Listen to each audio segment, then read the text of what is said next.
আমার বাবা রিক্সা চালক, এটা শুনে তারা আমাকে ডিভোর্স দিয়ে দেয়। বাবা রিক্সা চালক, এই একটা পরিচয় যেন কাল হয়ে দাঁড়িয়েছিল তার জীবনে। যে পরিচয়ের কারণে ভেঙে গিয়েছিল সাজানো সংসার, সইতে হয়েছিল সমাজের তিক্ত অবহেলা। কিন্তু সেই অবহেলার ছাই থেকেই ফিনিক্স পাখির মতো ডানা মেলেছে জয়পুরহাটের অদম্য এক তরুণী, তিনি সুমি। সব বাধা জয় করে সুমি আজ সুযোগ পেয়েছেন রংপুর মেডিকেল কলেজে। পরীক্ষায় আমি রংপুর মেডিকেলে চান্স পেয়েছি।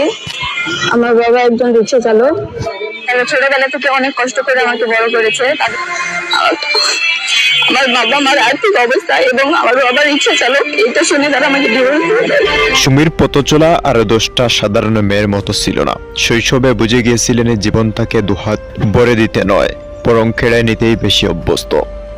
বাবার পেশার কারণে পাওয়া অপমানগুলো সুমি হজম করেছেন নীরবে।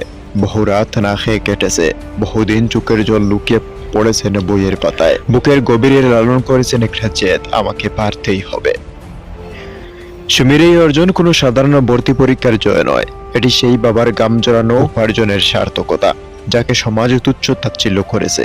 এটি সেই মেয়ের অদম্য ইচ্ছা শক্তির গল্প, যে হার মানতে শিখেনি। জয়পুরহাটের অলিগলি থেকে আজ রংপুর মেডিকেল কলেজের আঙ্গিনা। এই দীর্ঘ পথ পাড়ি দিতে সুমিকে লড়তে হয়েছে ক্ষুধা, দারিদ্র আর নির্মম বাস্তবতার সাথে।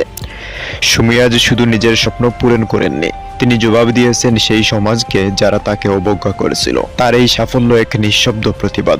এখন সুমির দু চোখ আগামীর স্বপ্ন, একজন ভালো চিকিৎসক হয়ে সুবিধাবঞ্চিতদের মানুষের পাশে দাঁড়ানো।